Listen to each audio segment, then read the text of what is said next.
So it's time for the third and final part of Globalisation EQ1 revision. This is part 3. So this session is going to look at the role of political and economic organisations, which again is all coming to try and answer what are the causes of globalisation and why has it accelerated in recent decades. Always keep that at the centre of what we're trying to get at here. So a number of key terms were introduced during this particular section. I am not going to go through them all now. However, the important thing is that you make sure when you are studying that you are aware of these terms, and more importantly, you can use key geographical language for this section in your answers. So if you were doing a 12 mark that was talking about the political or economic organisations, you were referring to some of these key terms. You know, if you were talking about trade blocks, can you put some of the ones in the top half in? Foreign direct investment, could you mention that? Or special economic zones, if we're talking about governments themselves being more open to globalisation. So one of the important things underpinning this section was the idea of a number of these political organisations are promoting free trade. Now, what does free trade mean? Well, the economic organisations play a part, but so do governments and so do TNCs. So you can see how, although I'm saying we can look at economic and political organisations separately, you will realise that when we're discussing things like free trade linked to globalisation, it's really important that you understand the role that they all play in increasing globalisation. So, for example, governments take away barriers. That makes trade difficult and costly, which allows TNCs to invest. TNCs begin to increase. We then get foreign direct investment in different nations, largely because of things like outsourcing. So the idea that countries might have headquarters in developed countries and outsource production to local companies. That then stimulates trade and so on. We then become more interconnected, and there's a slightly longer version of that there that you can pause and read through yourself. But what we can see, even by just looking at this free trade diagram, is that governments, TNCs, processes of foreign direct investment, and all those key terms that were in that previous slide all play a part.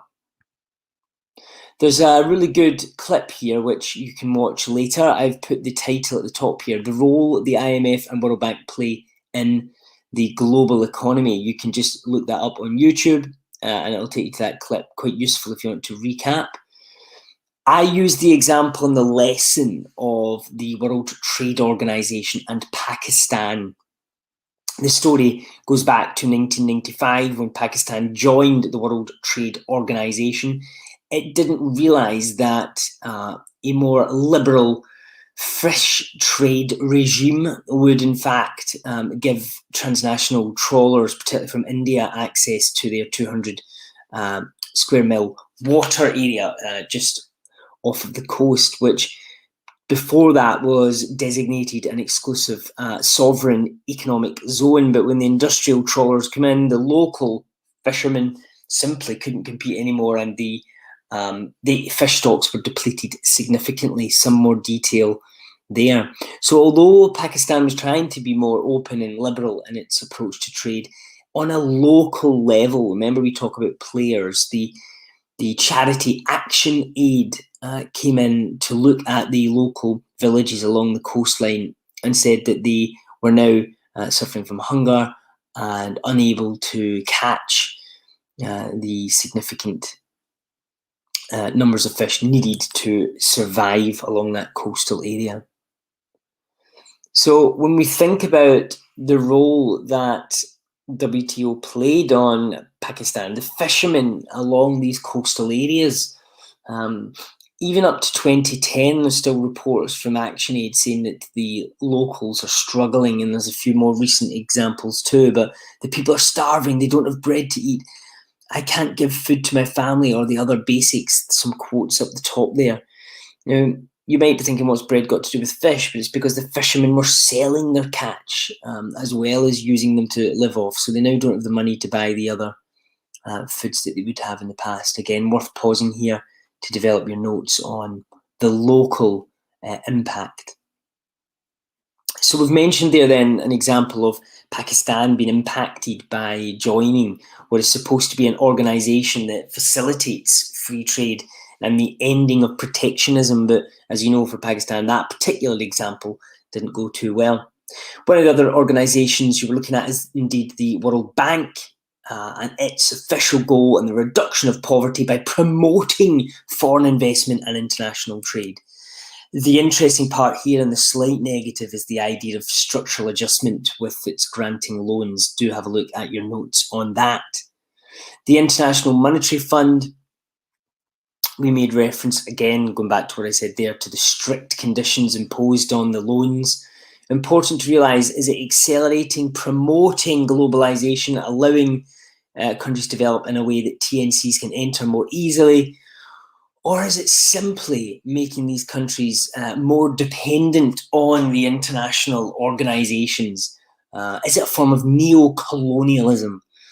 Interesting to think the influence that these international organisations are having in some of the world's poorest countries.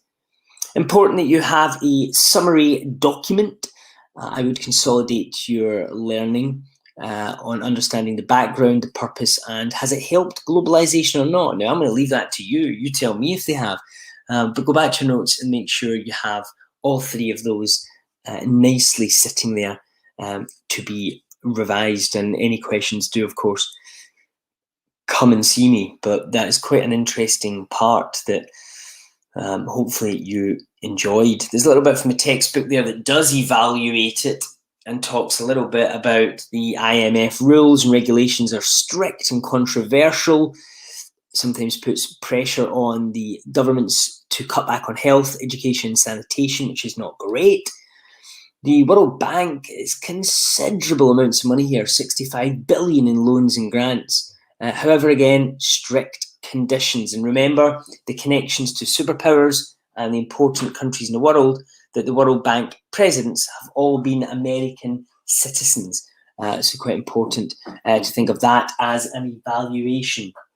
The WTO, another example, has failed to stop the world's richest countries, the USA and the UK, from subsidising their own food producers.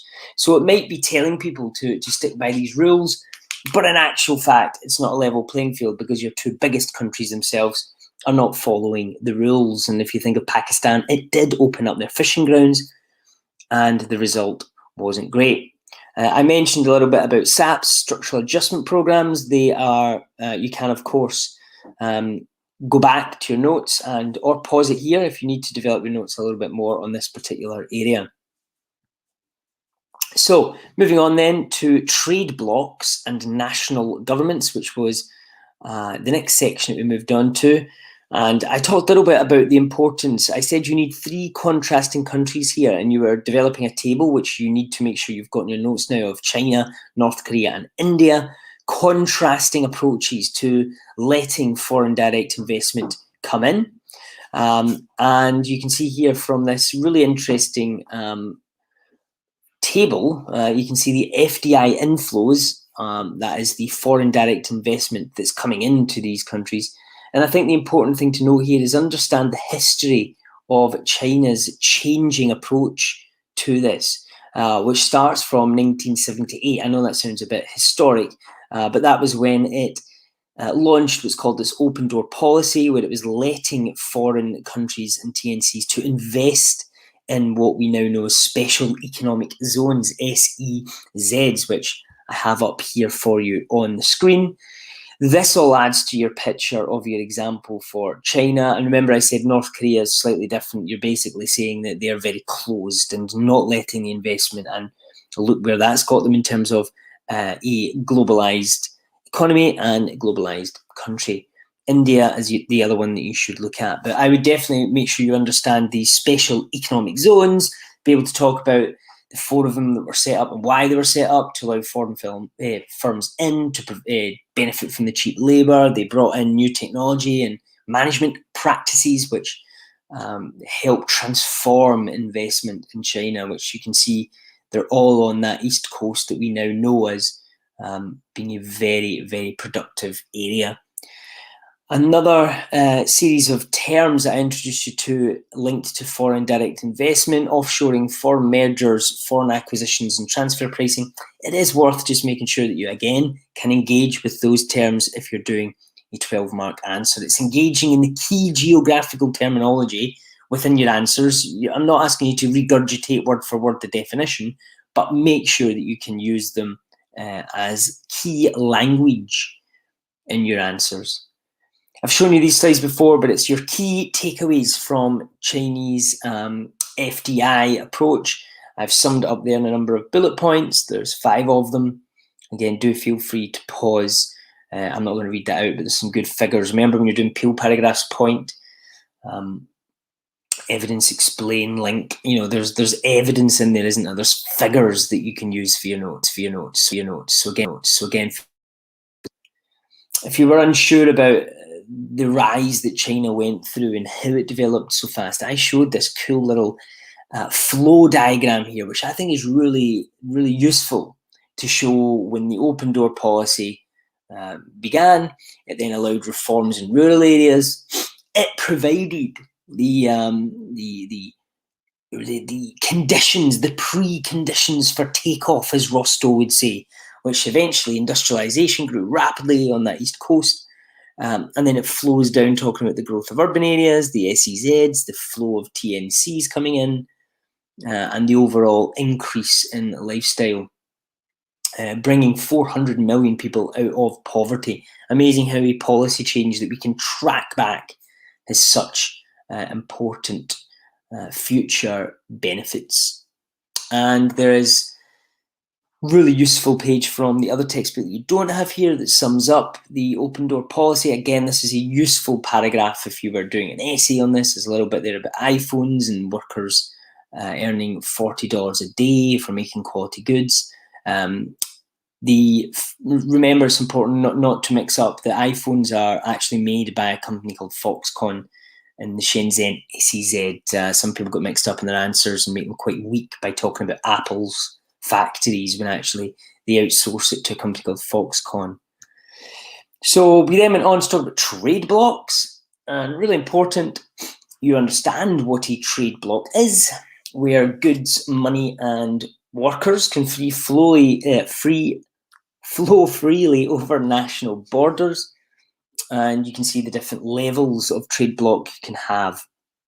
Quite useful to keep up to date with the EU content at the moment. As you'll know, January is going to be a big time for that. So it's all in the news at the moment about whether the UK can get a trade deal or not. That links in very well with this section, so it is worth keeping up to date. But important to remember these 4 main things. What do trade blocs do? They promote free trade between all member nations. They make trade between member nations as easy as possible. They negotiate joint trade deals, and they place trade barriers on trade from outside the bloc. Again, it's that type of knowledge that helps develop your paragraphs. A number of benefits that they have. Again, economies of scale, competitive advantage, job creation, economic growth. Lots of examples in there that you can pause and develop this further. Criticisms, they may create trade wars. Sometimes the interdependence becomes a problem. One nation feels that it's too great of an interdependence, and actually maybe if its economy is one of the stronger ones, it feels it's losing out a little. That's one of the reasons why many people did vote for Brexit. Again, feel free to pause if you want to get any more examples for your notes from here. Do trade blocs help globalization? Because I guess that is the key question we're looking at. So yes, they encourage more trade between member nations. They definitely encourage a wider flow of goods and capitals between members.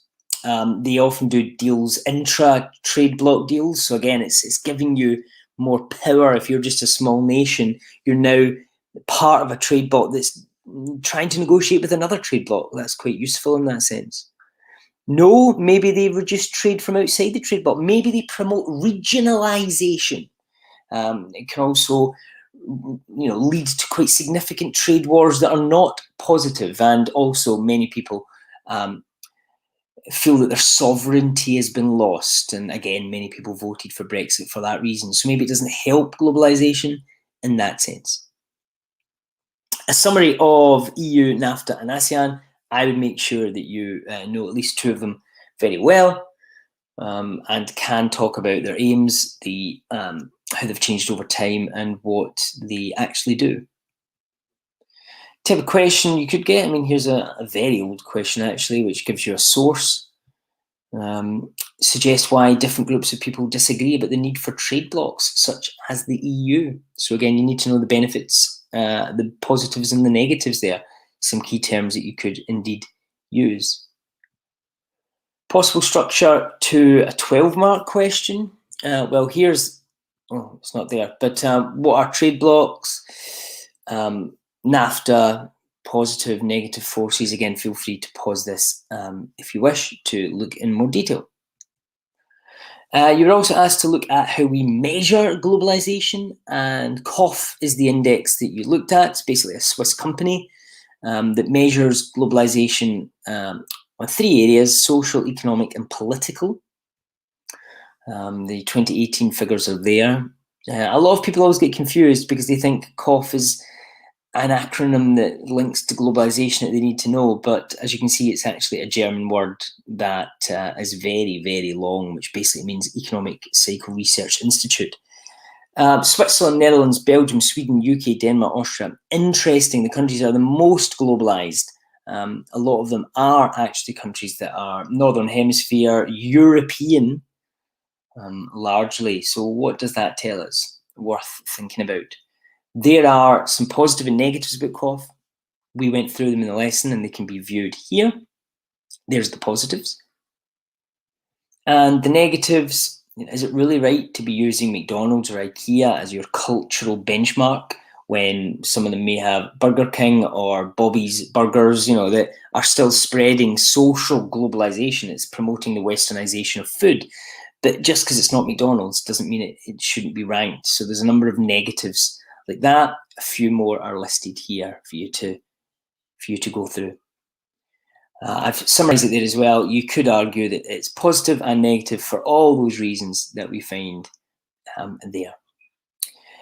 COF's interesting. It fits. Remember when we talked about places that are switched on and off? What we find is the places that are most globalized tend to be the ones that are highest in our Human Development Index. Countries that are least globalized tend to be the low income / developing countries. So those that are not globalized, the switched off places, tend to be the least developed. The other index you could have a quick look at is A.T. Kearney.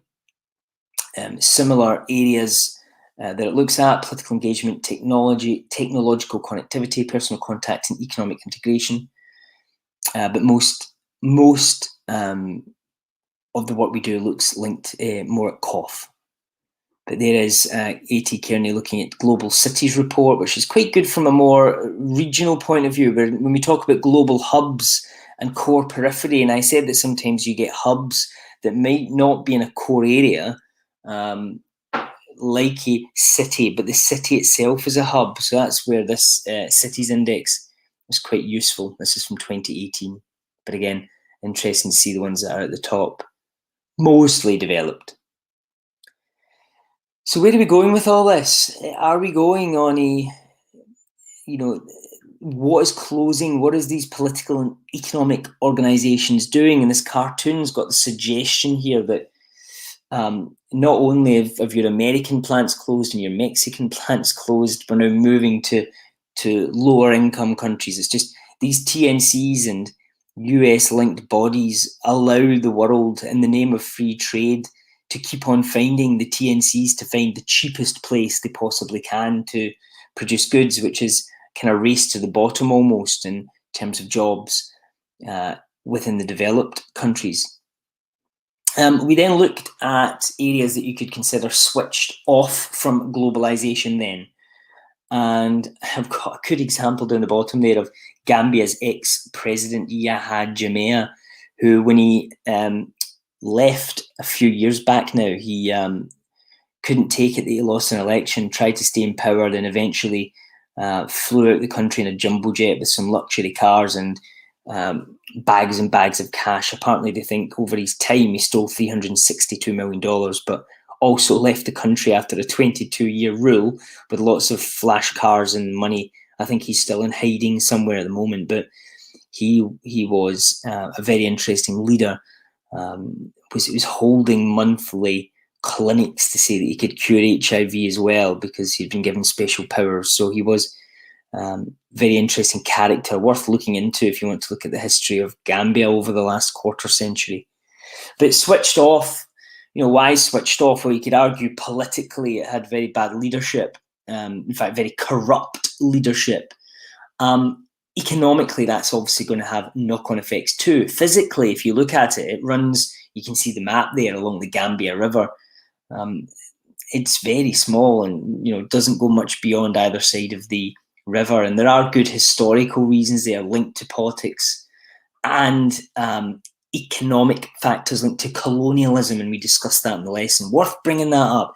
Important that you mention the historical reasons why it might still be switched off.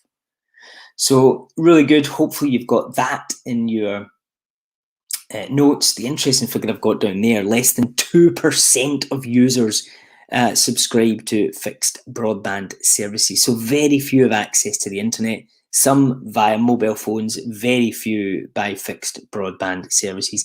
The cost remains high and up to 48% of people are living in poverty. So really switched off, definitely switched off in many ways, including access to the internet.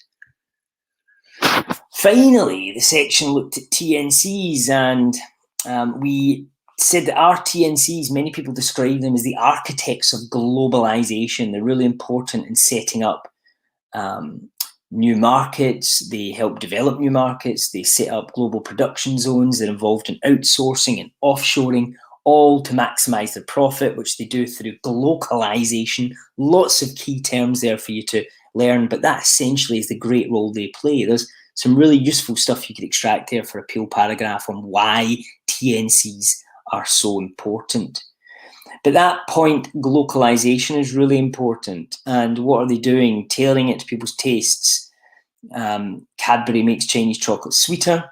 Religion and culture, McDonald's and Domino's Pizza will change to vegetarian options in Hindu neighborhoods in India. MTV Arabia avoids showing some more sexualized music content on their Middle Eastern channel. Laws, I mean, we know that if you're making cars, you've got to have your driving seat in a different position.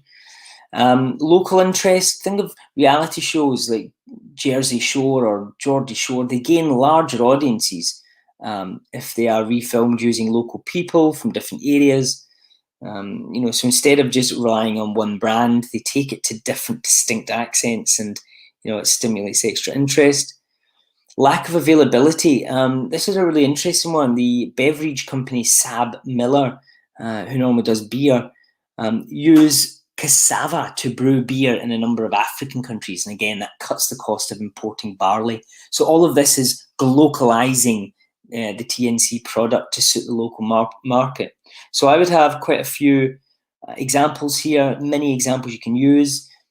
McDonald's is a very good one. Disney is the other one that we talked about, culturally localizing and spreading a very westernized culture, actually, and also economically using a range of products from theme parks to films to streaming channels to merchandise, all to try and push the profit. So pulling it all together, you could think about planning a question either now for your end of year exam or for your final exam based on this question. Examine the main factors that have accelerated globalization. That would be a great 12 marker that pulls together all of the revision sessions I went through. I went through 3 revision sessions now online, and hopefully, if you think of all that knowledge you've got in the 3 of these videos, you should be able to answer, examine the main factors that have accelerated globalization. And if you're not sure, here's one way that you could structure it with your little intro, your 3 peel paragraphs with the content there, the role of international organizations, the role of TNCs, the role of technology. There's 3 things that you could say are important. And then your conclusion, I would comment on the most important or most significant of those 3 factors you look at. Each factor should have a sense of evaluation as you go, though. You could do a little plan at the side, write off your key geographical terms, tick them off as you do them, clear paragraphs, exemplify. Remember, give those figures that I've shown, not read them all out, but lots of figures I've shown in these sessions. That's where you'll get the evidence. Bug it, make sure that you, in all exam questions, you box the command words, you underline the keywords and the issues and the focus of the question, and then go back and read the question again to make sure that you know exactly what you're trying to answer. So there it is. Go and have a shot. Feel free to write an answer to the question if you want to do this revision, depending on when you're watching this. At any point, then you can obviously hand in this question and I'm happy to have a look. But there you go. Go, go, go. From me, Miss Cunningham, all the best. Good luck, whether you're doing the end of topic test, end of key question test, mock, end of year final exams. Who knows when you're going to watch this again? But all the best from me, Miss Cunningham. Thank you very much. Any questions? Get in touch. Cheers. Ciao. Bye-bye.